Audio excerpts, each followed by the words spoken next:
Hello! Ahoy! Welcome to Season 2, Episode 21. Yeah, Blackjack. Well done, you won. Thanks. Yeah, Episode 21 of Season 2. We're getting there. 4 more. Of Bottom of the Stream. Yeah. I'm Nick. I'm Adam, and we've got 4 more left to go in this season. Yeah. Before the big end of season. We're going to say what we're going to do? Can do. Do you want to? Yeah, because I've not even thought about this. I'm just doing it on the fly. No, that's fine. Because we did announce it to our Patreons. I never know. Is it Patreon or Patreon? Patreon. Yes. Okay. We have released a few bonus episodes on our Patreon stream. And we did some Oscar previews. We did. A couple of weeks ago. And we did announce that between Season 2 and Season 3, yep, i.e. in about a month, yeah, God, we will do a special show for a week. Yeah. And we are going to present to you the Botscars. I love that name. So we are in the process of coming up with a load of categories. Yeah, they're not going to be the boring, standard, normal categories. No. There might be some of them. But So we'll come up with some funky ones as well. Yeah. And so any film that we have done a show on in our first 2 series. Yep, so 50 films. Is eligible. So we'll come up with some categories. We'll get the nominations. We'll make some awards. Give out some awards. Yeah, let's get Ross to design us one. Ross, if you're listening, please design us an award. Shall I quickly run through the socials? I think we should. If they were real, they shouldn't be awards. We should just give people a fish. Good call. Just like, here's a fish. Here's a fish. Yeah. Or like a frozen one or a fresh one from a fish market. Yeah, like I meant an actual fish from a fishmonger. So nice. Like you can't put it on your mantelpiece. Not from a pet shop. Oh, no. I meant a dead. You could eat it. Eat your award. Here's your award. It's a fish. Get it stuffed. Like a pench or a perch or something. Yeah. I don't know what living streams? I don't know fish. I don't know.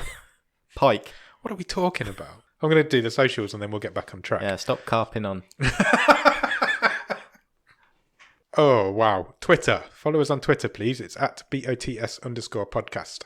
Instagram is the same, at BOTS_podcast. Facebook.com/bottom of the stream. The website is www.bottomofthestream.com. And the email address is bottomofthestream@gmail.com.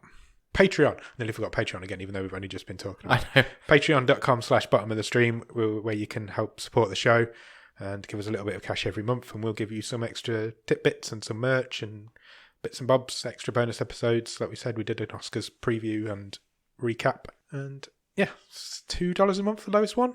Yep. $2, $5 or $10, please. Correct.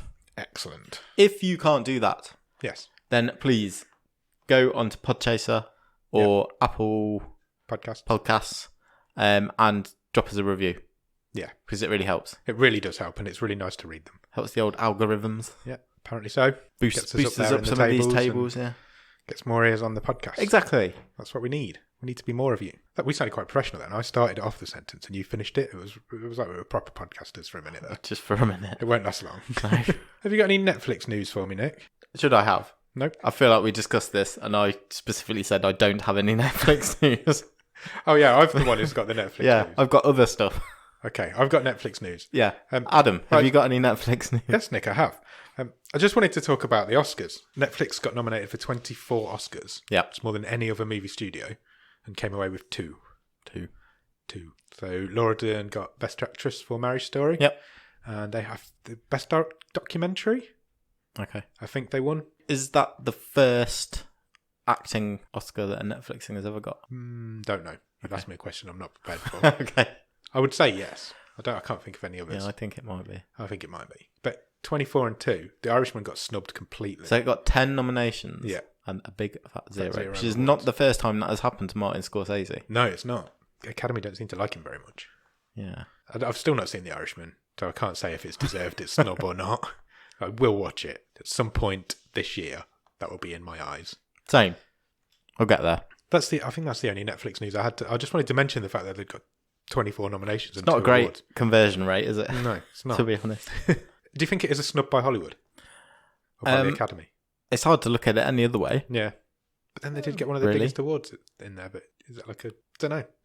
But the people who vote for these awards are these actors and actresses, producers who Netflix is helping out. So it shouldn't be, should it? It shouldn't. No, it shouldn't be. But it is something new. And they don't like change. Yeah, exactly. They don't like change. It's non-trad. Yeah. It's interesting. It'd be interesting to see how it changes over the next few years. Well, and they're already loading up for next award season. We've mentioned it a couple of times. So, what's David Fincher's new film that's coming out? Mank. Yeah. And Ron Howard's got something in Netflix. I was reading it earlier. I can't remember what it is, but they're doing the same for next year. Yeah. They've got some big directors, traditionally award-winning favorite directors, and their next project's at Netflix. So interesting. Maybe it'll just be a matter of time. Interesting indeed. Who knows? Have you been watching anything at the top of the stream? I've finished Next in Fashion. I would argue that's bottom of the stream TV, but yeah, because I've never heard of it.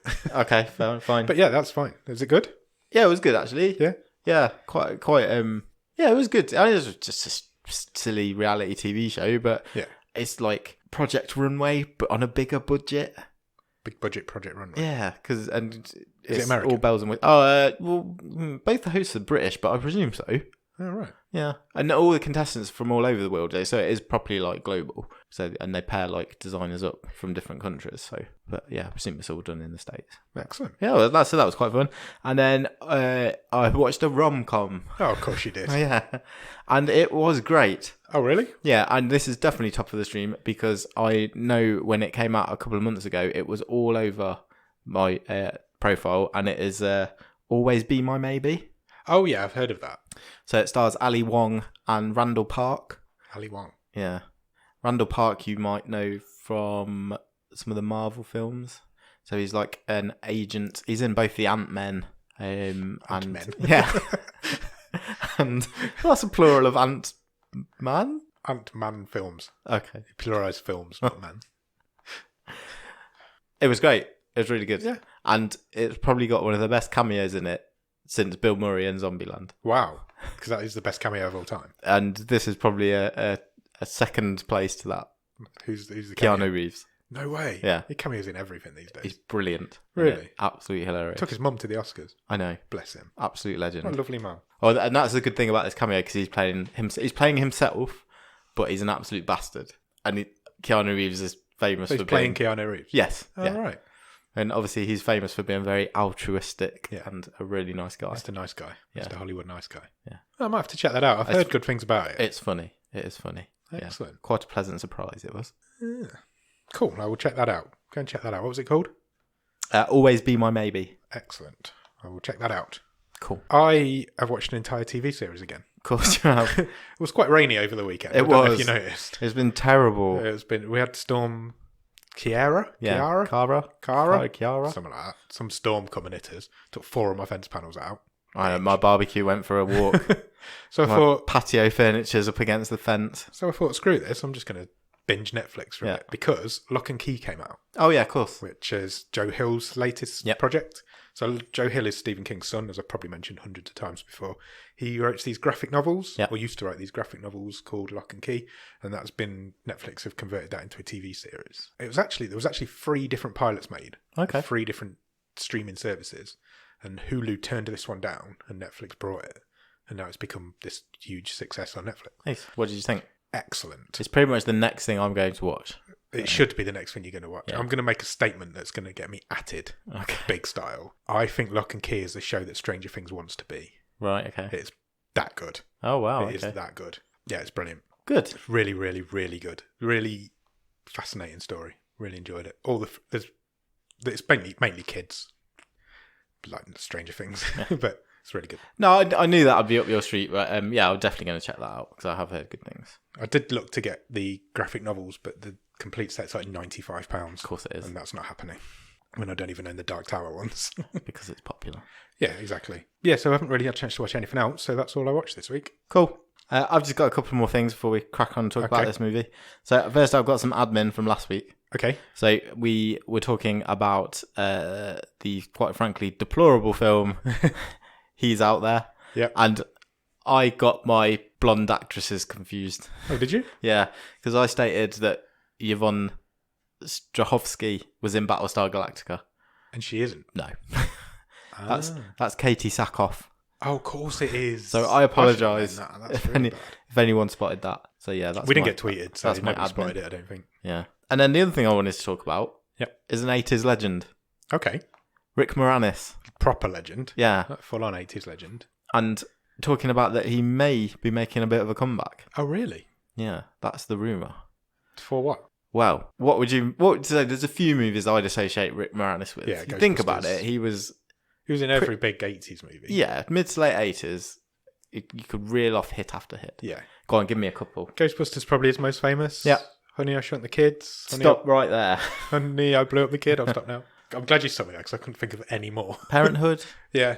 I knew there was loads more. I just couldn't think Little of Shop of Horrors. Amazing film. Brilliant. So, I was just having a mental blank. So you've stopped me at Honey, I Shrunk the Kids. I have. This excites me. Why have you stopped me there, Nick? Because, so according to a really good... So I'm going to give a shout out to a website. Okay.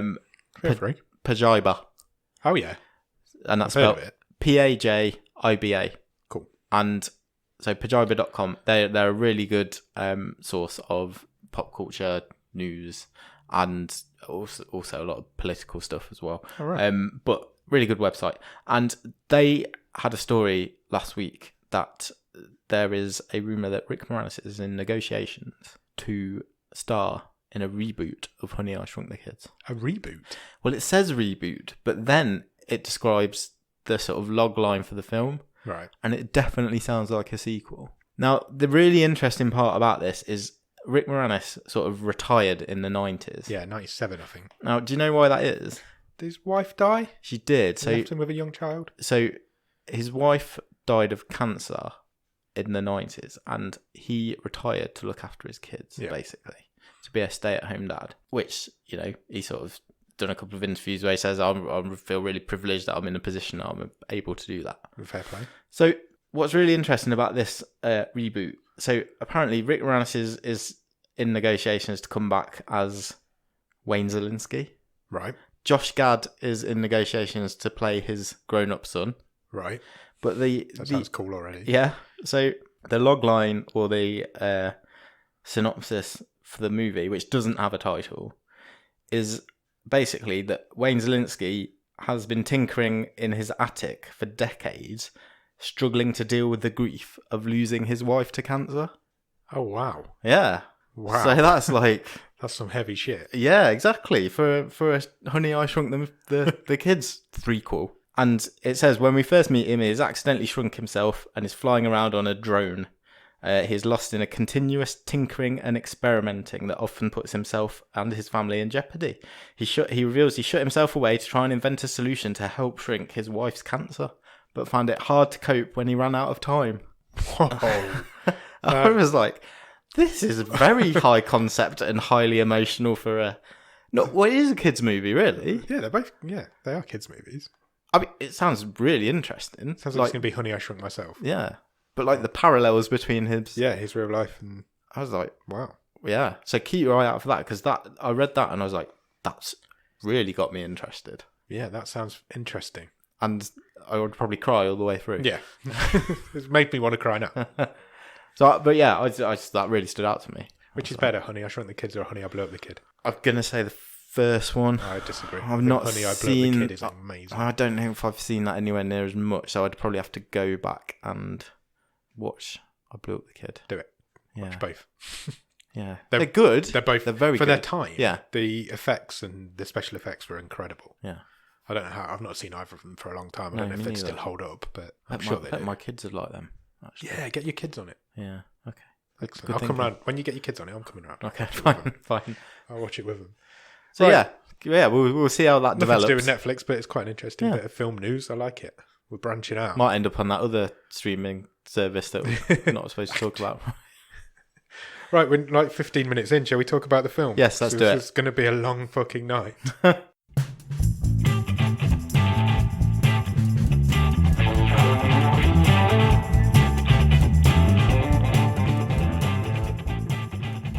So, this week we watched a film called The Endless. The Endless is a sci-fi from 2017.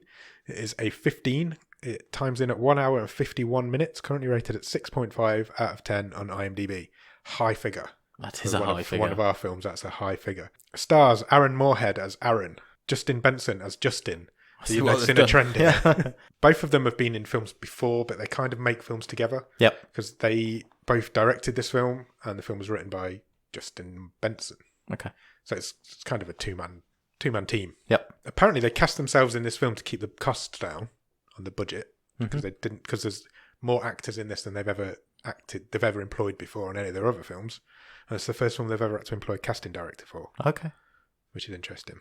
So I can't really tell you much about who they are because they only really work in their own films. So I believe this is their third film. Yeah, it is their third film. But they've never really worked with anybody else. That's what I'm trying to get at. They've never been in other films. So yeah, they're an interesting pair when you start reading up about them. So this film's a quasi-sequel to one of their earlier films. So I read an interview with them after I'd watched the film. I've read a bit about them. And they state out this is a sequel. Really? Yeah. Straight in? Yeah. But it's not. Because you can watch it on its own as a film. Yeah, and you could watch the other one and never watch this one. It doesn't matter. Yeah. The other one's called Resolution, I think. Yeah, and we'll come into where we'll get to that. Where they cross over, so to speak. I'm looking forward to talking about this one, but I'm really scared of it. No, me too. I think it'd be really interesting. There's something completely different to what we've done before. It is. There's a lot going on, but it'd be good to talk through. Yeah. Can I say to start off with? Yeah. This, obviously, because we don't know... How do we put things on our long list? It is basically, what's the picture look like? Yeah. Is the synopsis sound interesting? Have we ever heard of it? Or terrible? Sometimes I don't even read the synopsis. Yeah. I'm just like, I've never heard of that. That's going on. I would say that this, when I chose the Anomaly as my wild card a few weeks ago, you were hoping for. This is the sort of thing I was hoping I would get. Interesting. A bit more... Good. I don't even want to give away good or not. But a bit more clever. Yeah. A bit more of a thinker. Bit of a mind muncher. Yeah. I've just made that term up and I'm going to use it. Okay, good. Do you have a one-word review? No, because that's 2 words. You can do 2 words if you want. No, I'm going to use 1 word. Okay. Loopy. Loopy. That is loopy in more ways than one. Yeah. I like how you make them double meaning sometimes. Okay, good. It entertains me. So this film starts with one of those, you get the quotes come up on the screen sometimes at the beginning of films from like famous authors and stuff. I've got the quotes. Would you like me to read the quotes? Yes, please. Because the text was too small and I couldn't focus on it on my TV. There was a lot of really small text. So the first one is a H.P. Lovecraft quote, and it says, "The oldest and strongest emotion of mankind is fear, and the oldest and strongest kind of fear is fear of the unknown." Oh, interesting. And then there's another quote from an unknown source that says, "Friends tell each other how they feel with a relative frequency. Siblings wait for a more convenient time, like their deathbeds." Yeah. Very good. I really like both of those quotes, and that second one really means something towards it by the end of the film. Yes, it does. So after that, we cut straight into the film. Now, this is probably the lowest budget film we've done this season. Yeah, for sure. For sure. Maybe even lower than Murder Party was our lowest last season. I couldn't find the budget. I looked everywhere for it. I couldn't find it. But I'm pretty sure it's probably as low, if not lower, than Murder Party as well. Yeah, maybe. It wouldn't be far above. It might be the lowest budget film we've ever done. That's what I'm trying to say. But you would not know it from watching it. Yes, it's clever. It's really well made. So we start off right at the beginning of the film. There's a package arrive at somebody's door, and this guy opens the door. This is the first time we meet Aaron. And inside the package is a VHS cassette, like an old-fashioned video camera cassette. Yeah. And he kind of finds a camera, or he goes to find a video player of some sort, and he watches a video, as you would do if somebody sent you a VHS through the post. Although it'd be quite difficult these days, I think. Yeah. So I wouldn't have I've got a video player, but I'd have to reset up everything. I don't. So do you think this is set now? It doesn't really matter. That's the unanswerable question. Yeah. It doesn't matter, and it's also possibly impossible to answer. Maybe. Going on by the storyline of the film. It might not be set any time ever. And the video is of a lady who is clearly at some sort of cult. Camp. And she's talking about an ascension, but when they go on their trip to because it's like a suicide cult, they think it's a suicide cult. And she's saying when they go on their trip to the ascension, they will eventually come back. Yeah. So it's not like a one-way trip. Correct. They will go and they will come back. And so we get the idea that it's some sort of UFO death cult. And we find out pretty much straight away in the film that these two guys escaped that when they were younger. Yeah, Justin and Aaron. Our lead characters. Brothers. Yes. They're brothers. They left this UFO death cult. Yeah. A number of years ago. 10 years ago. Yeah. Yeah. I'm going to struggle all the way through this. No, it's fine. There's so much to this film. We'll pick it up between us. Pick it up and go between us. So, and they're essentially scraping out a living, literally working as cleaners, trying to make ends meet. They don't appear to be getting on as well as brothers would do. Yeah, well, they have a bit of an argument, and Aaron shaves a line in Justin's head. It's really funny. So there's a couple of bits in this film where it's really funny. Yeah. And that's one of them. So Aaron's given Justin a haircut again, trying to scrimp and save. Yeah. And they have a bit of an argument, but it's kind of a friendly argument. Because Justin's going to a deprogramming class, which is what cult survivors go to. So basically in therapy. Forever, apparently. It's like a therapist, yeah. And, so they're having a bit of a back and forth, and Aaron just buzz cuts right through the middle of his head. Like in Jackass or something. It was really funny. It was never mentioned again. No. Although he was at his deprogramming class afterwards. With the stupid haircut. With the stupid haircut. He didn't shave the rest of it off, which I thought was quite good. We found out at that point as well that Aaron was like a teenager when they left. So Justin's the older one. So Aaron's younger. They use these therapy sessions as basically, this is your exposition. And this is what happened. We left the cult. Justin was looking after his younger brother. They don't look particularly like there is a particular age difference between them, but I think it's clearly played that there is. And Justin was very much the guardian, the older sibling. And he sort of led them out of this cult. Yeah.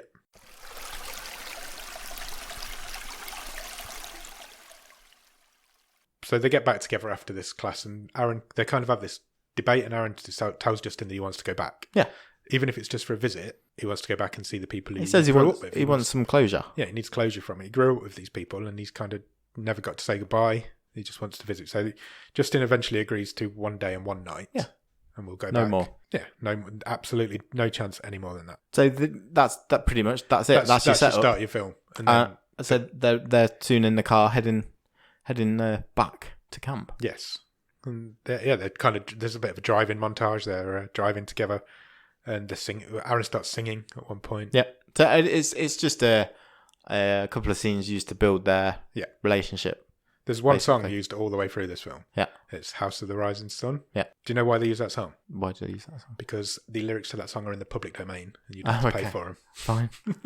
But it's a really haunting rendition of it that plays pretty much all the way through the film, and I really liked it. It really set the tone. You hear it a lot. Yeah, there's a couple of versions of that song that I've heard over the years. If you slow it down, it's creepy. It's quite a haunting song. It is a really haunting song. And yeah, it's free to use apparently. It's for some, I don't know why it's in the public domain, but it is. On their way there to this camp, they stop at like a memorial on the side of the road. Yeah, so it's just like a little just like a fence post with some flowers and a few drawings on. And so it's like you see at the side of the road at the site of a crash. Yeah. It turns out it is where their mum died. Yeah. She was killed in a car accident. Yeah. The first weird thing happens, really. Yeah, very weird. So they pick up a picture. Yes.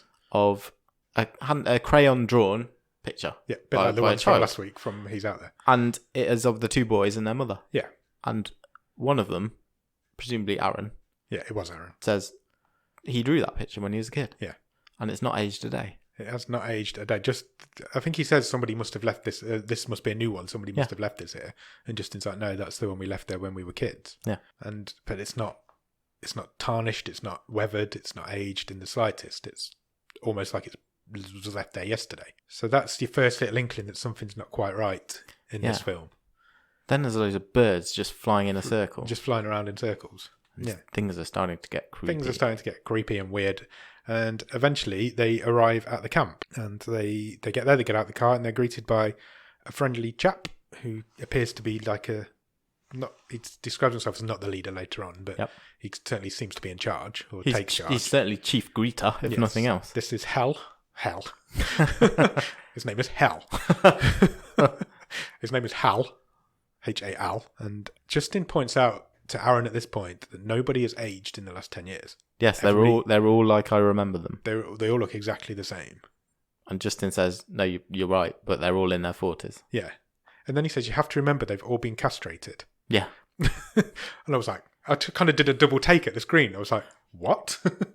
Because Justin's been telling everyone that, it's this UFO death like cult. News when they escaped. Yeah, it wasn't it's like Kimmy Schmidt, isn't it? Yeah. It's like out the bunker. So, they were on the local news, Justin and Aaron. Yeah, we've escaped from this death cult. They were going to go up to do a mass suicide because they thought the aliens were coming to get them. Yeah. And all the men have been castrated. And I think he's just embellished the facts to produce the news story. But Hal's quite nice to him on greeting. So he's, welcome back. It's a long time since we've seen you. Come on, let's get in here. Let's have some dinner. Let's feed you. You've had a long journey. So they they kind of sit down and have some dinner, and they meet up with a few of the other people. Yep. And it's just a bit of a meal and a get to know each other again. Beardy Tim and Anna. Yeah. Smiley Dave. Smiley Dave. Have you given them all nicknames?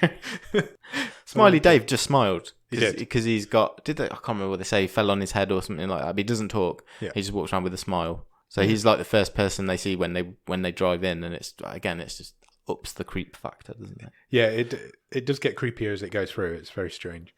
And then they kind of head back to their dorm room that they've been assigned or given. Bunk beds. But before they go to bed, Justin decides he's going to go out for a run. Yeah.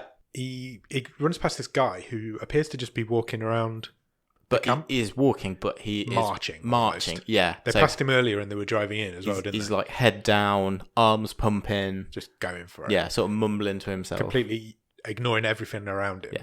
They met him earlier in the film as they were driving into the camp. And he doesn't seem to respond to when Justin says, hi. Yeah, just ignores him completely, blanks him. That's kind of it. And then Hal, I'm going to say Hal all the way through now. You know I'm going to. I don't know what accent you're going for if you're pronouncing it hell. Hal.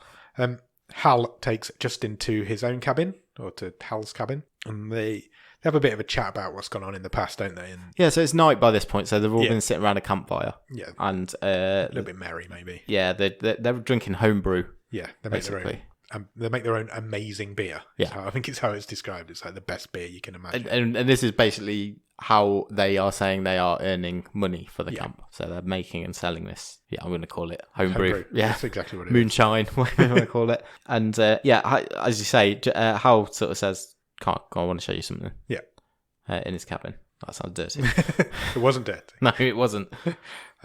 What does he show him? He's got like an equation written on his he's got like a blackboard on the wall, hasn't he? The only thing he shows him that's hardcore is some hardcore maths. There's a lot of hardcore maths on this board.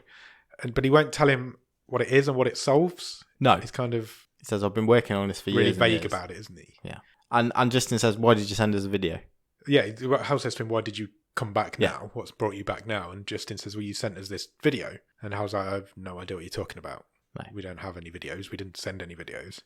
He does say, though, I think it's the first time he says it. He says a couple of times through the movie. He says to Justin, you are now old enough to understand why we're here. Yeah. And he says that there's something bigger than us here. Yeah. Again, we're just ratcheting up the, the creepy tension. Ominousness. He also says, nothing here ends. Yes. Which I thought was quite a good one, because it's endless. Yeah. Like the name of the film. Yeah. And... going back to a previous thing we've talked about, pretty sure they don't say the endless in this film at any point. I'm not sure. Not that I remember. I think I might have spotted it, but maybe not. What I noticed at this point is that nobody really seems that surprised that they're back. Oh, no. No.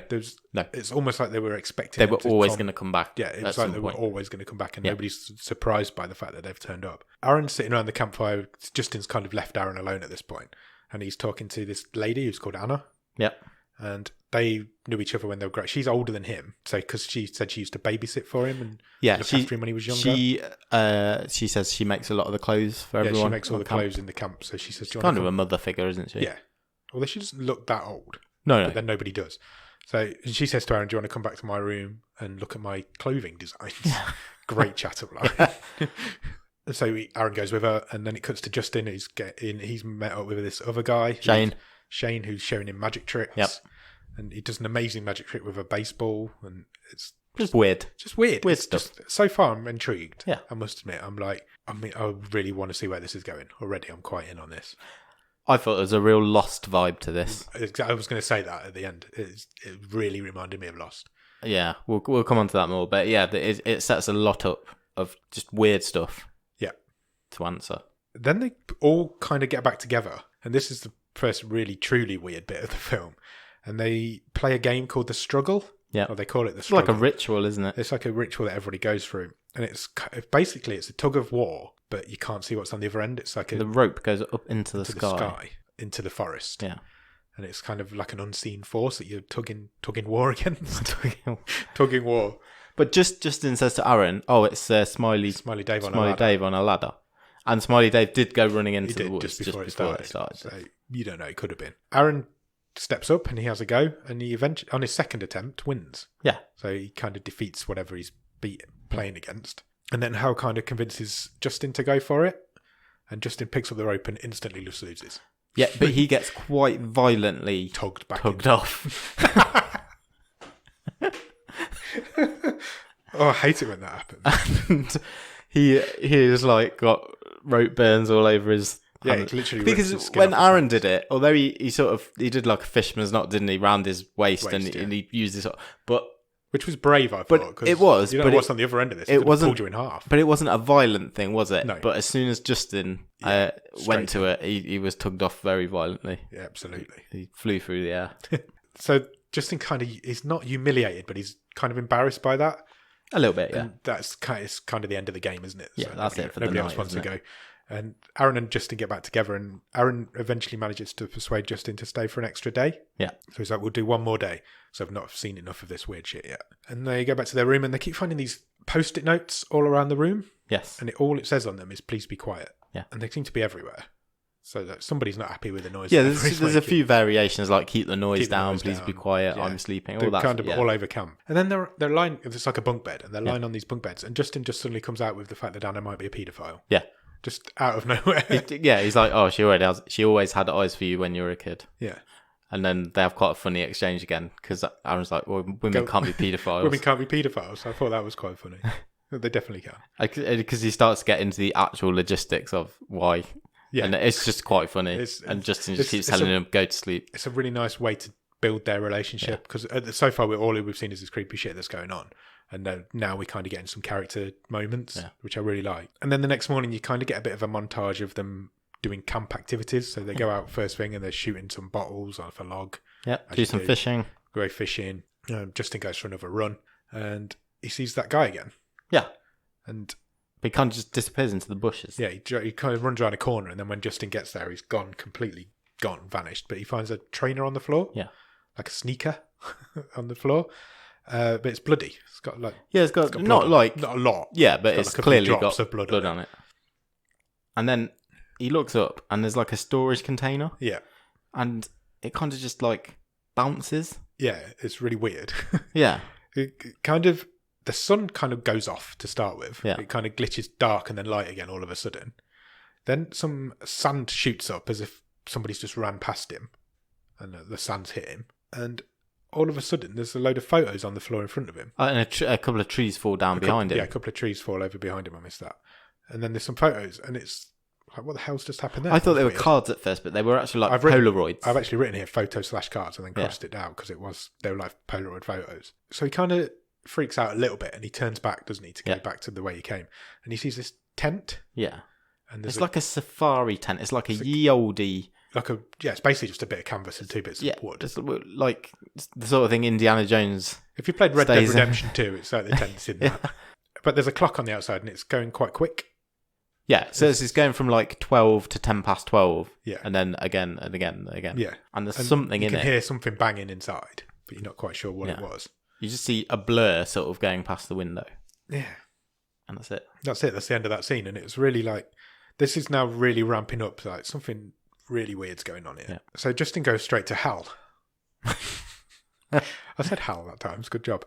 And he basically tells him exactly what just happened. I just keep thinking of the dad out of Malcolm in the Middle every time you say Hal. Sorry. Prancing around on roller skates. Yeah, and he basically tells him exactly what just happened. Hal says to him, I don't have the answers. I'm not the leader. I do not lead this camp. You've just got it into your head that I do. Yeah. But I don't. And I don't have any answers. And suddenly they look up into the sky. And what do they see when they look up in the sky, Nick? It's gone off Star Wars because there's 2 moons. There's 2 moons. That's really weird. And Justin questions it. It kind of does a double take, yeah. Yeah, like I did earlier. And he kind of questions it and how kind of palms it off as an atmospheric event. He says it's a bit like the Northern Lights. It's just one of those things. But he says if 2 moons is normal, but 3 moons signals the ascension. Yeah. That was the quote he used. He does. And Hal sort of says to Justin, I'll tell you what, stay... Because Justin shows him this Polaroid. Yeah. And the Polaroid is the first time we get a proper good look at it. Yeah. And it is of the lake. Yes. And it's of a boy in a lake. Yeah. As in the floating not a human. Metal marker, not a small person. And Hal says, tell you what, stay one more day. Yeah. If you go back out into the lake and you dive down at that boy, you will find the answers you're looking for. Which is really weird. It's a really weird thing to say. Very strange. Very strange. In the meantime, Aaron's inside doing karaoke. Yeah, everybody's just got drunk again. Doing some drugs. Guess what song he sang? House of the Rising Sun. And they've got their own drug that they've kind of created themselves. So they're doing that. Anna kind of gives him some, and they get high together. Yeah. And then Aaron notices there's 2 moons in the sky. He does, yeah. And Anna kind of gives him the same fumbled explanation of it's a weird atmospheric event. And Anna tells Aaron that she didn't send the video either. Yeah. Because it was her who was in it. Yeah, it was her that was in the video. And she's like, no, I've made some videos in case when the Ascension you guys turn up. Yeah. But we have not sent them out. Correct. We absolutely cannot have that video.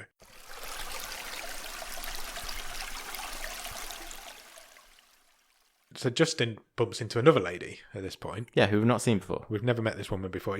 She's kind of crying, sitting on a doorstep or like on a step outside her house. So he goes over to make sure she's all right. And she basically just says to him, look, I can't sleep. Everyone's too noisy. And she says, I've been leaving these notes all around. So we know now who's leaving these notes. Yes. It's Jennifer. Basically, Justin says to her, how did you get here? Why are you here? And she says, well, I was looking, my husband went missing out in the woods. Yeah. And I've been looking for him. And Hal took me in, told me he'd help me look for him. And I've been here ever since. But she doesn't really know how long that is. No.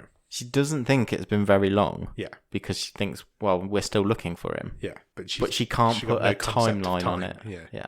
Well, she kind of says it's been a few, and then she never finishes that sentence. Correct. She just trails off. It's really strange. I keep saying it's really strange, and That's fine. I think we've got that in our heads now. It is really strange. Also, all the way through this, you get the odd shot where the camera just pans or focuses on this shed, which is locked, and we do not know what is in it. It's got a massive padlock on it. Almost like a Roger Rabbit cartoon padlock. Yeah, it's that big. really, really big. And Beardy Tim kind of seems to be watching over this shed. Yeah, just standing there. And we get another shot of it then. Yeah. So they decide Justin and Aaron go fishing together again on the lake, same lake they went on the day before. Aaron suggests, well, maybe we should just stay here now.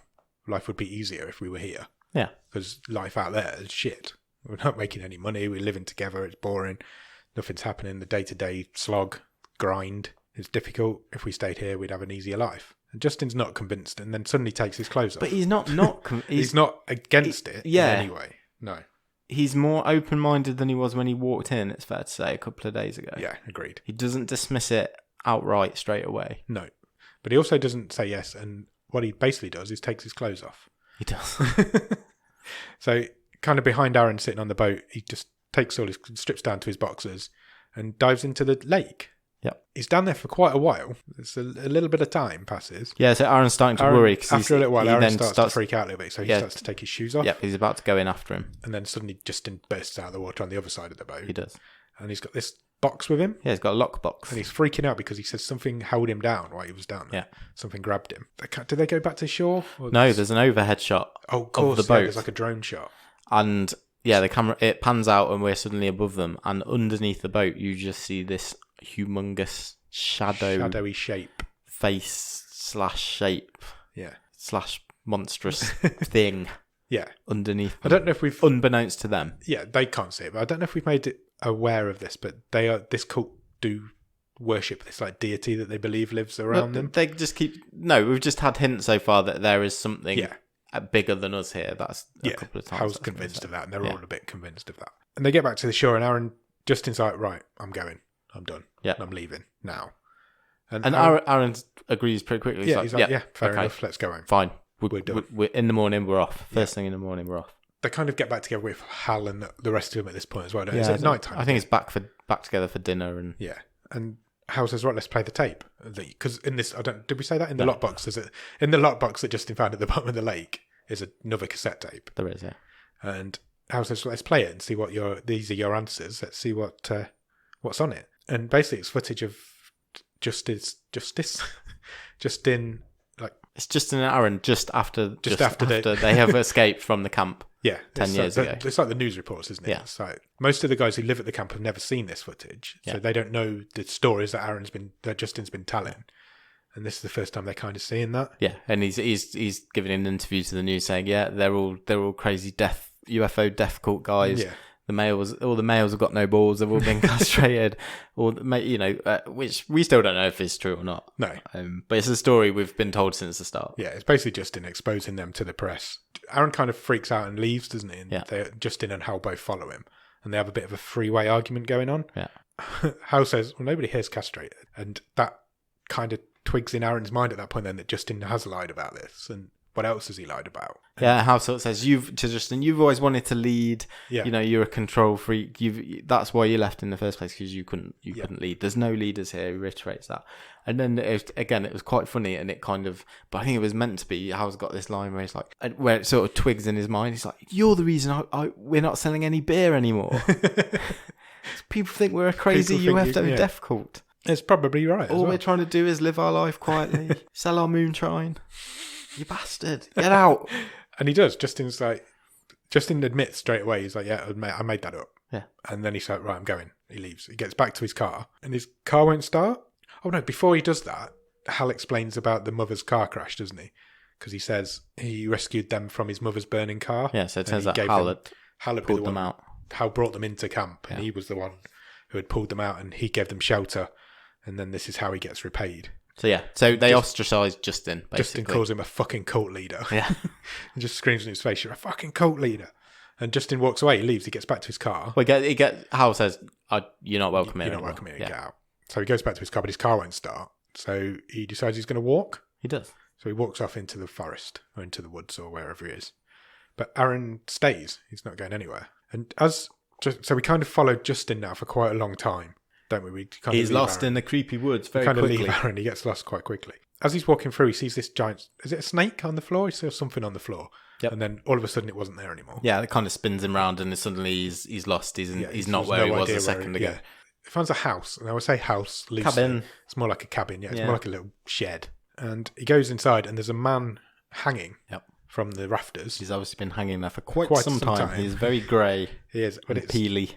But it's the man from earlier on. Who was marching around. Who was marching, the walking man from earlier. And suddenly, this same man bursts out of this cabin, out of nowhere. Justin craps himself. He's like, "What the fuck are you doing here?" Yeah, proper screaming at him. So this is Carl. Shitty Carl. He's credited in the film as Shitty Carl. And we learn his name in a couple of scenes time, but yes, this is Shitty Carl. This is Shitty Carl. Which, we talked about the Botskas earlier. Yeah. I'm thinking one category could be best character name. This guy's the front runner, I tell you. Do you reckon? I'll have to go back through and find out some other good ones. I don't think we've ever had many good Shitty ones. Shitty Carl's right up there. I think I used to know him. This guy is kind of... You mentioned Captain Exposition the other week. This guy is kind of that. He is a bit. But he's talking... He's also... It's a bit clever. At least they've tried to put a spin on it, because he's going a mile a minute. He's heavily southern accent. Got a couple of screws loose. He's drunk, I think. He's got a real... You cannot understand a word of what he's saying, basically. But they've given the job of explaining what this film is about to this guy. He basically says... He says straight away, so we're not working out slowly. He straight away says, we're around the edges of the camp, and we're stuck in a time loop. Yeah, he says us, so implying he's not the only one. Yeah, he calls himself a time prisoner. Yeah, he's like, we're time prisoners, and we're all living in little loops, and you have to kill yourself before the restart, or that thing will do it for you. Yeah, he kind of points up into the forest. And he says we're just here repeating ourselves for its entertainment. Yeah. And I've written on my notes here, that seems important. Why is a man who can't talk explaining it to me? But I get a bit later on, you kind of understand why they did it, because they don't want you to know exactly what's going on, and you really have to concentrate on what this guy's saying, because he's, like we said, he's southern, he's drunk, he's talking 100 miles an hour. It's really difficult to get to grips with what he's saying, but I think that's intentional now. Yeah, when I wrote that, I was quite annoyed. Yeah, and they kind of just sit there and chat about it, don't they? He draws Justin a map.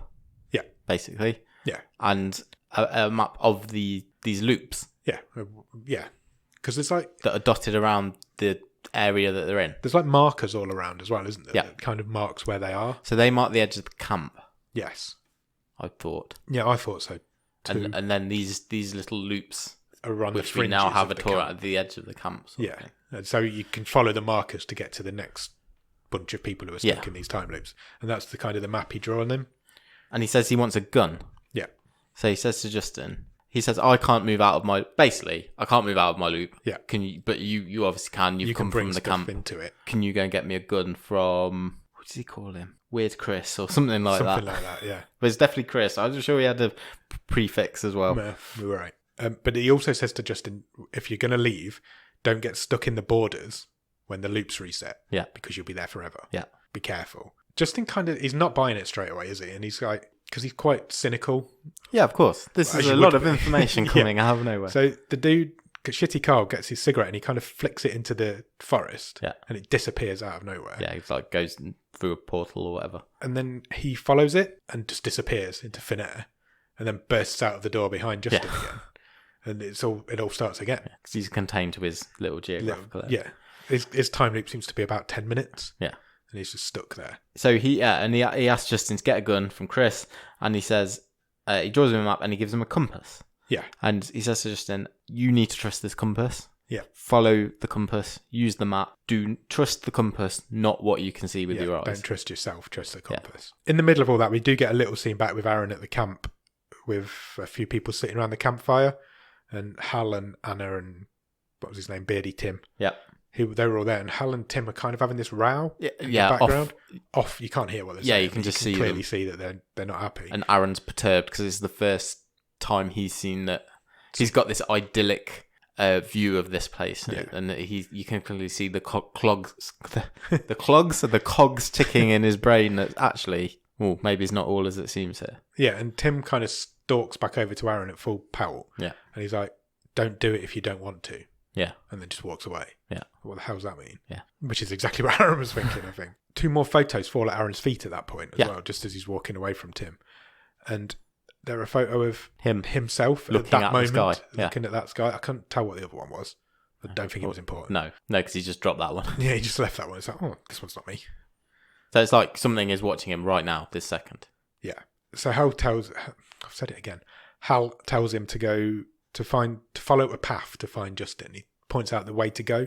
Yeah, because I was like, I feel really bad about what happened. I need to try and find him. And Hal says, yeah, totally understand that. If you go down there, you'll find a path. Follow the path, you'll find Justin. Eventually you'll find him. But he tells him he needs to make his choice before the third moon is full.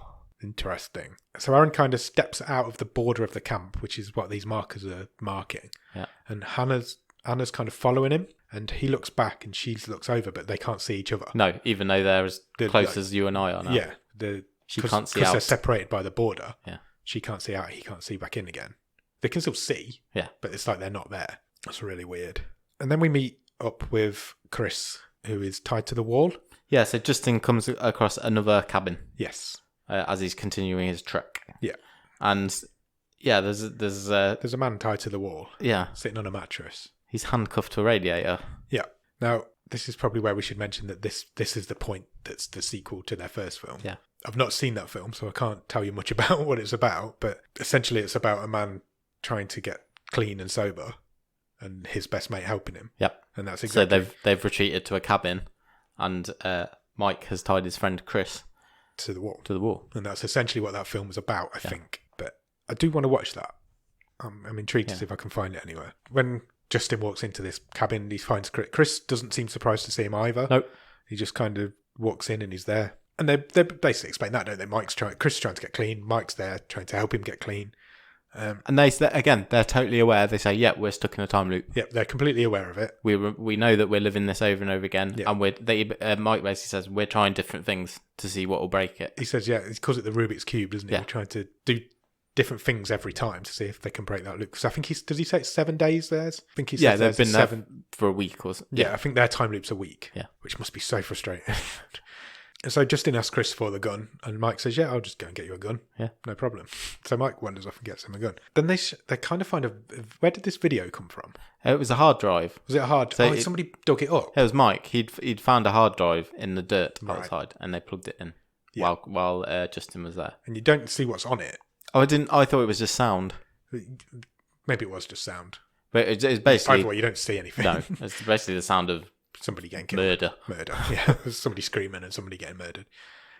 And Justin says to him, "When was this?" And Mike says, it could be the past or future. It's all the same. Yeah, doesn't matter. And Mike gives him the gun, and he says to Justin, "Just run run like your life depends on it. Yeah, because it does. If you see it, just run. Yeah. And this is the point where Aaron finds the tent From earlier, which so like the old 1800s tent. I think this is the bit that's my favourite point of this film. Okay. Because this is the kind of the bit where you really get what's going on. So Aaron stalks up to this tent slowly because he can hear somebody inside it. Yeah. And there's a clock on the wall outside that's ticking forward every like 5 seconds. So he goes a lot closer than Justin ever did previously. And the clock's moving like 5 seconds and then reverting back again. And there's a man inside the tent sitting on a chair, and he kind of runs towards the entrance to the tent. Yeah. And then he's back on the chair again.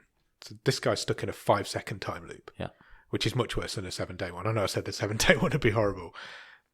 And he looks like he's just like charging full pelt at the wall, basically, isn't he? And he looks like he's old. Screaming. He looks like he's been there since like the tent's like 1800s. Yeah. Could have been there for 200 years for all we know. But he's just repeating this same loop every 5 seconds. And so we watched this a few times, and then he notices that Aaron's looking in through the window. Yeah. And that's really creepy. And he says to him, "Don't stay here." Yeah. Wow. Yeah. And then he runs at the wall and just explodes in a shower of blood. Yeah. But then he'd reset again. Yeah. It must be... It's scary. That's scary. To thought that to get stuck in something creepy. like that. It was creepy. That was a scary moment, but I think it was my favourite bit of the film. And then we come back to Justin, and he is just gearing up to leave Mike and Chris's cabin. So he wraps the gun up. Yeah. Puts it in his backpack. Yeah. And I don't know how they get onto it, but Mike sort of says, "I've got to get out of here. Yeah. I've got to break this loop. Yeah. Because I want to go back and see my wife." They get onto it because Justin says to him, "How long have you been stuck in this loop?" Oh, okay. And he says, "I've no idea, but I really miss my wife, Yeah. and I really need to get back to see her." And she used to leave me notes. Yeah. And I used to really like that. So are we supposed to assume from that this is the lady that we met earlier? Yeah. Yeah, I think you're right. Jennifer. Not a doubt in my mind. So Justin leaves. He leaves them there. Yeah. Because he needs to get out. He Because doesn't tell him No, he doesn't tell him. that he's met his wife. No. He needs to get out because he knows their time loop's about to reset again. Yeah. So he leaves, and in the background you can see Mike starting to douse the house in fuel, covering it in petrol or whatever it is, and then he sets the house on fire. Yeah. And himself. You don't see it, but you see it from Justin's perspective. Yeah. You see something glitch out on the screen, and then you hear Mike greeting Chris. Yeah. It's like, "Mate, So I'm they're here." back at the start. Yeah. And they're back at the start again. And so their time loop's restarted. And then Justin realises he's left his map Yes. in there. But I didn't really like that because it didn't matter. It didn't really matter because he'd used it. Yeah. But they did focus back on the map burning. Yeah, but it was played like, "Oh, that's really important. Shit, he's left the map." But it wasn't. But it wasn't. It was never never referenced again, and the map only took him to there anyway. Just because it just stuck out to me, because everything in this was very planned and deliberate, and that just, I was like, well, why have we focused on that? It didn't matter. But there we Maybe go. it does. Maybe it's on a different level to what we're thinking about it. So Justin kind of starts walking back the way he came. He's kind of heading his way back to shitty Carl's house or whatever it was called. And all of a sudden, this caravan appears out of nowhere. Yeah, like an RV. RV. And a big cat. Yeah, like a cougar. Yeah, it wasn't a tiger, but it was some sort of big cat. Or a mountain lion, something like that. And that kind of glitches into the screen, but then it just walks away from him, doesn't it? It leaves him. But the caravan stays there. And Aaron appears. Yeah. And we have a reunion of our brothers. Aaron finds Justin out of nowhere. And they walk up to this caravan. And there's kind of a projector. Yeah, so there's no one there. There's basically a note on the door saying, "I've gone, help yourself to anything. I've gone looking, right, I'm not here. This person isn't there." Yeah. But the caravan appears to be stuck in this time loop. Yeah. And a film starts playing on, because there's like a sheet hanging over a washing line. Yeah. And a projector set up in front of it. And the film is of them two, the conversation that Aaron and Justin have just had. Yeah. About them getting back together. But then on the screen, it kind of pans around and you see the film start playing on the screen. So it's like 2 layers deep now. And then all of a sudden, the projector just shoots miles out into the sky, and you get like a long shot of this desert that they're in. And there's loads of little bubbles. Yeah. All over the little pockets. little pockets of Little domes. energy. Time domes. Yeah. Time domes. Which I presume these are all the little different loops with people stuck I would in. imagine so. They're all these people stuck inside these little bubbles. And Aaron and there's loads Justin of them. don't see the projector shoot off. No. Because they've left. left by that And point. I'm presuming, correct me if I'm wrong, my thinking is this is because the thing, whatever this thing is pissed off that they've got back together. Yeah. So it's like angry. Hence it. Yeah. Throwing a hissy fit, basically. It's not happy about it in the slightest. there's a really strange conversation now because Aaron says, "Oh, I slept with Anna last night." Yeah, Justin's like, "Oh, congratulations, Well done." Even though he thinks she's a paedophile, and then it turns out that they literally just slept next to each other. Yeah. They didn't do anything, and it was almost like he was a child at that point. It was like, It was really strange. Yeah. I've said strange so much in this episode. But that again, that was a little bit out of whack with what we'd seen before. Yeah. Character-wise. Not to him, he was innocent through this, but not that naive. I may have an explanation. Right, okay. Do you want me to do it now? I'll do it at the end. Okay, fine. This episode's going to be the longest one we've done by a country mile. And they eventually get back to Shitty Carl's house. They do, yeah. But he's not there. And they leave him the gun on his table. Yep. And leave instantly. They don't hang around. Suddenly Carl bursts. We've seen this for the third time now. He bursts out of his door all ranty. And he's like, he notices the gun on the table. He's like, "Ooh, a gun. A different way to try and kill myself." And he shoots himself in the head. Yep. And I'm not sure, because you don't see him shoot himself in the head. You just see the blood splatter up the walls. Yeah. But was the blood already there? Not sure. I think it was already there. I think it might not have been the first time that had happened. Okay. Assumedly, from the rules that we're learning from this film, he would just burst out that door again straight away anyway, but you don't see that. So Aaron says to Justin, "I have decided I want to stay." Yes. He says... This was a really good conversation, I thought. This was a sick burn. Because Aaron says, "I want to stay. I would rather be stuck in an endless loop than be stuck in a shitty existence, because anything is better than the life you make me live." Wow. That's more than a sick burn. That's horrible. Yeah. It's almost mean. Yeah, totally. It is mean. But yeah, he did say he'd rather die over and over again than go back to the life that you make me lead. So they get back to the camp. Justin kind of doesn't really, well, what can he say to that? Yeah. Like, they get back to the camp and it's pretty much deserted. Yeah. But we see Tim unlocking the massive cartoon lock from the shed. It's a huge padlock. Yeah. And you also see 3 moons in the sky. Yes. For the first time. So what does 3 moons signal? The ascension. The ascension. Yeah, so Tim lets them into this room. And what's in the room? Oh, it's just stacks and stacks of videos, tapes. Yeah. I don't think there's anything more advanced than a VHS. No, if it wasn't modern. Cassettes. There was like 8 film tracks, reels. Yeah, film reels. Yeah. And you see a sort of some dates on them, and it's like 70s, 60s, 50s. Yeah. It's been going on for a long time. Yeah. It's quite the archive. And one starts playing on the screen. It does. And it's basically little clips of the film that we've seen earlier today. It's stuff that's happened. And the last clip is everyone standing in a circle outside. Yeah. Live footage. Basically. So they're all the remainder of the people in the camp are all stood in a circle around the campfire, basically. And they suddenly look up into the sky. Aaron kind of freaks out because he wants to be involved in this now. So he goes running out, but by the time they get there, everybody's gone. Yeah. They've all kind of disappeared. Yeah, there's like just a pulpy, clothy mess on the floor where they all stood. It was a bit like Night of the Comet. Yeah. As they went, it was the same noise that we heard on the hard drive at Chris and Mike's. So that like murder noise, it was all the camp people being ascended. Yeah. Basically. Justin at this point decides that he's staying too. He said, "I'd feel guilty if I left you, so I'm going to stay." Yeah. But then all of a sudden, all fucking hell breaks loose. It does. This deity, or whatever it is that they're worshipping, is going batshit crazy. Really trying not to say smoke monster. It was a little bit like the Lost Smoke Monster. I'll give you that. But it seemed to be bigger. It was a bit more fiery. A lot more fire. There was flame everywhere, fireballs. It's coming out of the woods. Yeah, everything was going crazy.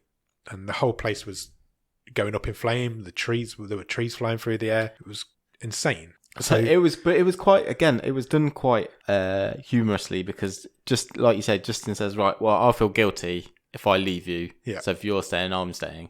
Then all that kicks off in the distance behind them, and Aaron just goes, "Fuck this. Let's go. Let's get out of here." So they both leg it back to their car, and they get in the car, and you can see this deity's coming after them. Yep. But they've got to try and kind of roll start it. Yeah, because it won't start, because the car never starts. But they get it going, and they do manage to escape, and you can see... They do. There's an interesting bit, because they swap. They're having a silly argument as they're pushing this car. It's all shit's kicking off behind them. Yeah. And Aaron's like, "You never let me drive. I want to drive." And it's about Justin giving the control. some trust to his brother because he's like, okay, we'll swap sides. You drive. Yeah. And you can see them kind of heading towards the border because you can see these two poles, marker posts that make the border. But you can also see them coming the other way at the same time. So they look like they're about to crash into themselves. Yeah. And the surface of the dome is reflecting at them, basically. The back, you can see it suddenly. So they drive straight through it and it kind of cuts at that point as soon as they hit it. The ending's really weird in this, and that's why I'm struggling with it. They kind of drive off. They're out. They've managed to get out of this bubble somehow. And you can see the rest of the campers there standing at the entrance. Yeah. And they kind of look at them. And Tim puts his hand on Hal's shoulder as if to comfort him. Yeah. And then they turn back towards the camp. Yeah. And that's it. Yeah. It's all done. I hesitate to say what do you think because there's so much theorising you could do. We could do another hour on this if we wanted to, I'm sure. But yeah, sure. What did you think of it overall? What did I think? Are we doing what did I think of it or what do you think happened? Let's do what did you think of it first. It was good. It was a good movie. I really liked it. It was definitely a thinker. I mean, you could not. I mean, that's what I like about this show so much. We veer so much from stuff that you know is designed to be entertainment. You just stick on in the background. Yeah, absolute brainless fodder like last week. Yeah, and then something like this, which is a real character piece. Yeah, and there's a lot to digest. You turn away from this for a few minutes and I had to rewind it a couple of times. You're lost. I'm like, because we were making notes, I was like, shit, I've just missed that. I don't know what's going on. I enjoyed it. I thought it was funny. It was intriguing. It's a really good film. When you do start to unpack it, it's not that complicated. No, it feels more complicated. It's a proper thinker. It feels more complex. Yes, but that's because it's asking you to put the pieces together. Yeah, it doesn't give you any explanation. There's no theory that's incorrect in this. Whatever you think is happening is probably happening. It's left to you to make that decision. It was a real pleasant surprise. Yeah, I agree. I enjoyed it. I agree. It was right up my street. It reminded me a lot of films like we've watched a few films like this. We've watched films like Triangle, Safety Not Guaranteed, Primer, Looper. There's loads of these kind of time travel-y type of films, and it fits perfectly in with those as far as I'm concerned. Yeah, I always find it quite a fascinating sort of genre and subject. I do. I love time travel. Alternate realities and time travel stuff and loops and certainly that different sort of to anything we've watched before. There's no film that we can compare it to on either stream table. No, I mean maybe that one with the dreamy one in the first season. Yeah, a little bit between Bottom of the World, but that wasn't as clever as this. Nowhere near. This reminded me a lot of two films you mentioned there, so Primer and Safety Not Guaranteed. Yeah. This was definitely of that sort of ilk. Yeah, kind of in the middle of them really, because it wasn't as light-hearted as Safety Not Guaranteed. It wasn't, and it wasn't as fucking mental as Primer. If you've not seen Primer, that is dense. That is so difficult to watch. It is great, but dense. Really great. You could watch that. I reckon you could watch that film 50 times and still not know what was going on.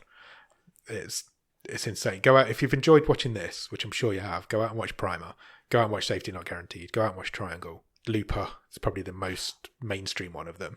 I have to say I was really impressed with the performances in this as well. Considering they're not really actors. Yeah, I agree.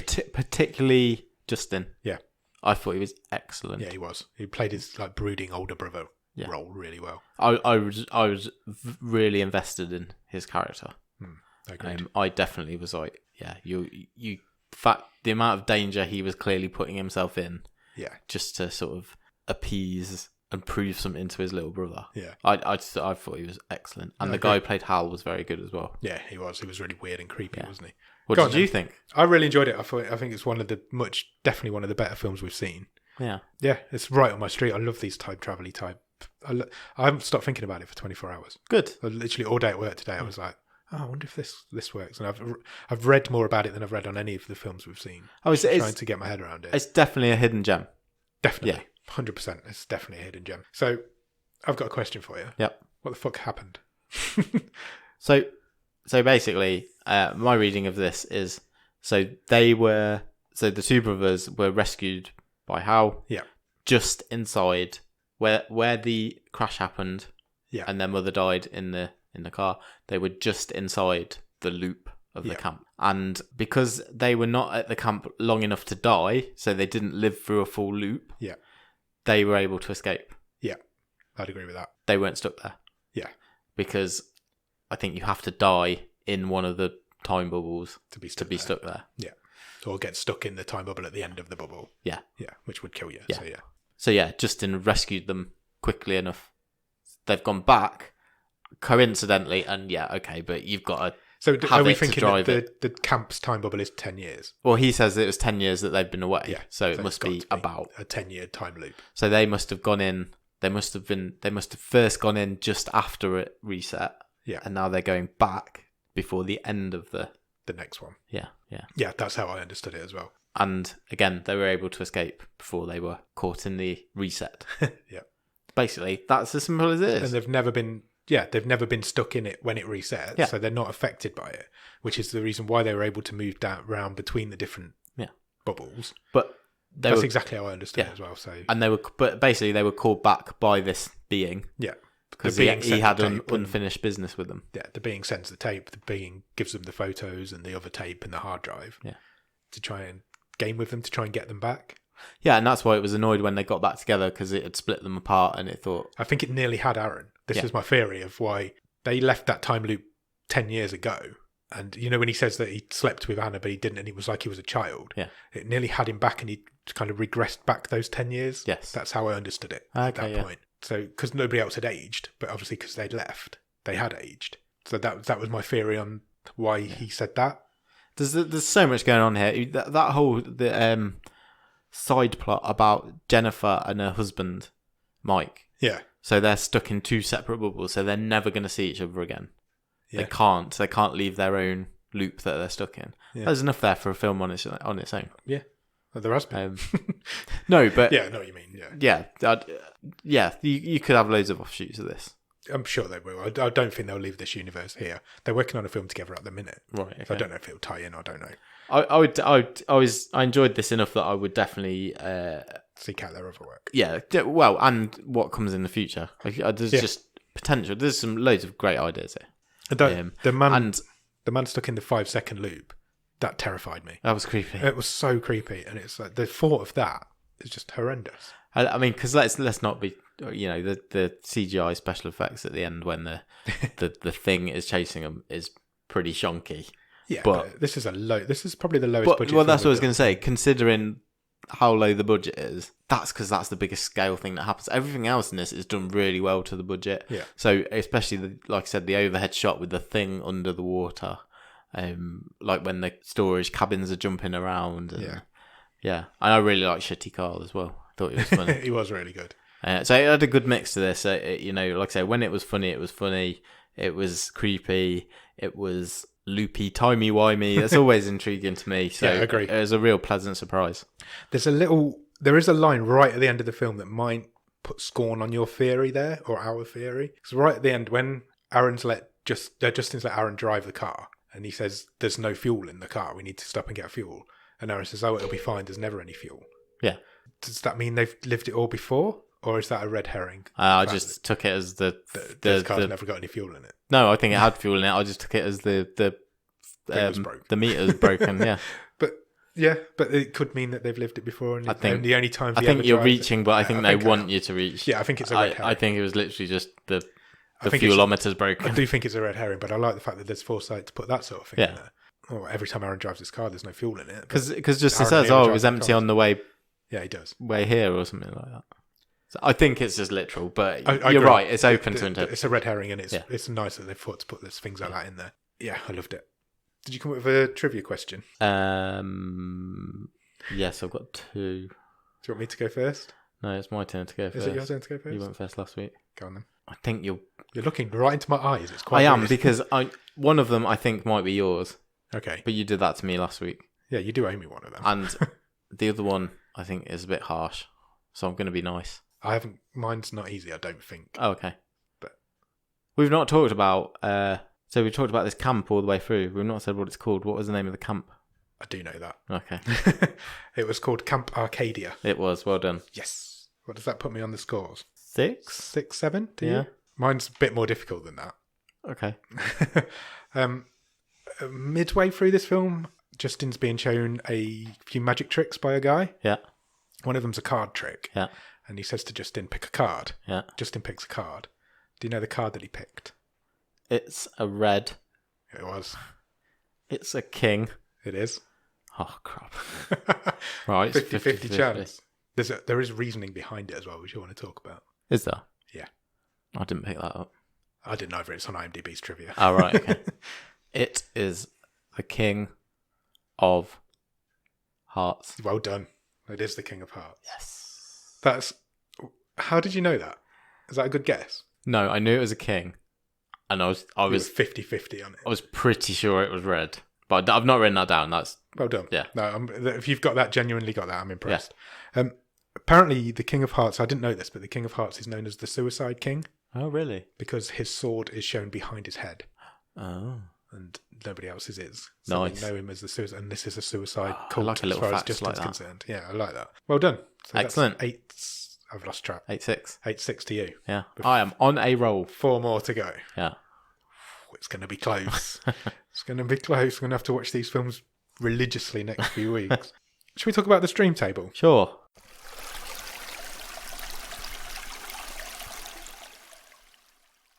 I presume I'm going to read from the top this week. Yeah. So currently at number 1, we've got Hush. Number 2 is What Keeps You Alive. Number 3 is The Man Who Killed Hitler and Then the Bigfoot. Stop Me When I Need to Stop. Handsome is at number 4. The Babysitter's at number 5. Yeah, it's top 5 for me. Yeah, I agree. Top 5 for me. Ooh, whose turn is it to talk? I genuinely can't remember who went first last time. Go on. I'm either putting this 3rd or 4th. I'm pretty with you there. I'm tempted. No, is it? You're looking at The Man Who Kills Hitler and Then the Bigfoot. Yeah, me too. I think it's a better film than that. But I think it probably is. I think it's more inventive. It is more. It takes more risks. It's more. Is it more rewarding? That's the thing I'm struggling with, because that film is really good. The Man Who Killed Hitler and the Bigfoot was. It was a real feel-good film, wasn't it? It was. Yeah, it really did hit me in the feels. Yeah, but they're both great, so I probably can't really quibble which side we go. If you're really pushing me, I maybe put it 4th. I'm not. I'm pretty sure of it going into 3rd. I'm debating whether it goes into 2nd, but I don't think it does. Not quite for me. I'd happily put it in 3rd, and it is a really strong top 4 if we do that. Totally, yeah. Like, really totally. strong. I'd accede. As much as I loved The Man Who Killed Hitler and Then the Bigfoot, this film's more up my street. This is the sort of film that when we started the podcast, this is the sort of film I wanted to find. Sure. Yeah. Something that 100%. makes me think and ponder and theorize, because I love doing that sort of thing. Like you said earlier, it's got a lot of, what's the word I'm looking for? A lot of similarities to Lost. Yeah. And me and when Lost was on back in the day, me and you, that's all we did. So all day, every day, we would just text each other about theories about what the hell was going on in Lost. This sort of gave me that same sort of, I really want to think about this film. And I think that's why it's better than that for me. Yeah. Okay. Have we found the 3rd best film of the series this late on? I know. I'm impressed. Yeah, let's put it there. 3rd. Yeah. Happy with that. That's a good little find. Well done, randomizer. Yeah. Right. Came up trumps. Very quickly, because I'm very well aware that we've gone really long in this episode. We're not using the randomizer this week. What? We're not using the randomizer this week. We have another Patreon. His name is Ross. And he has picked our next film because he joined the Patreon at the $10 tier. Yes. And that gives him a wild card. Oh. Wild card. Late wild card. So, yep. He had to play it because we're running out of time to play it. So I made him play it. He has picked a film. Obviously, he has access to the long list, as we know. And he has picked a film from the long list that he put on the long list himself. Okay. So he's very confident in this one, I believe. He's picked a film called Animal World. Oh, right. Have you ever heard of Animal World? Not at all.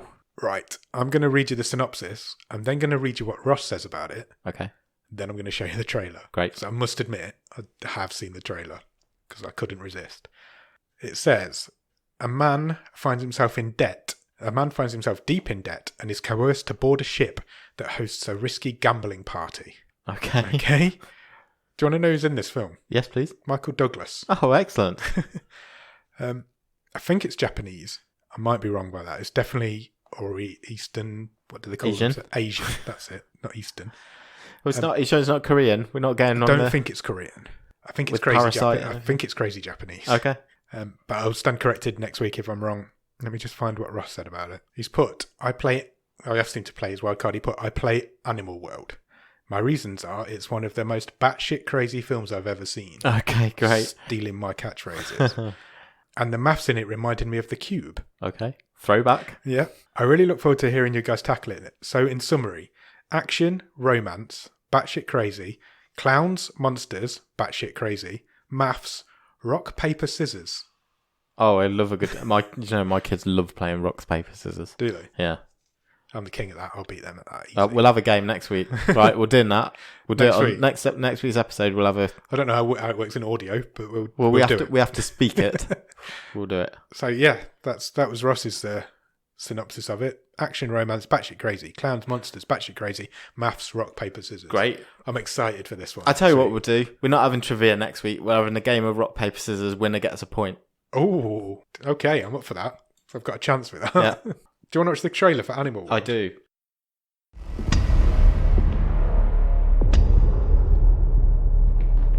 I prefer to think of this as a life-changing opportunity. The countdown begins now.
I'm in. I'm all in. Wow, is all I'm saying about that. Wow. I'm excited for that one. It's going to be an interesting episode. Yeah. Can't wait. Another foreign language one by the looks of it, so it's going to be fun making notes again. And it looks like it's going to be fucking crazy to make notes. We did a foreign language film in our first season, and it did very well. So it did, indeed. Let's see. Cool. So we'll be back next week to talk about Animal World. Cheers. Bye.